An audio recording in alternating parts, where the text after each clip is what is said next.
సిద్ధపడ్డారు.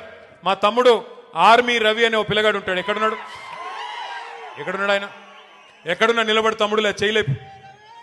Army Ravi అనే ఓ తమ్ముడు ఉంటాడు. ఎక్కడ ఉన్నాడు?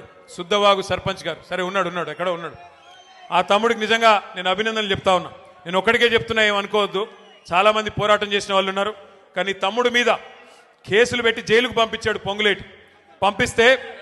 పంపించాలని ప్రయత్నం చేస్తే ఆ తమ్ముడు మొన్న వాళ్ళ ఊరిలో సర్పంచ్కి పోటీ చేసి ఎన్ని ఓట్లతో గెలిచిండు? 135 ఓట్ల మెజారిటీతో పొంగులేటి అహంకారం మీద చావు దెబ్బ కొట్టి గెలిచొచ్చాడు.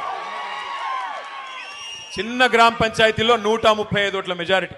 వాళ్ళకి సినిమా అర్థమైపోయింది. మేజర్ గ్రామ పంచాయతీలు మనం గెలిచాం. ఉన్న ఒకే ఒక రూరల్ మండలంలో 25 ఉన్నాయనుకుంటా గ్రామ పంచాయతీలు. 25 37 ఉంటే అక్కడ కూడా 3వ వంతు సీట్లు మనం గెలుచుకున్నాం. అట్లాగే మనకు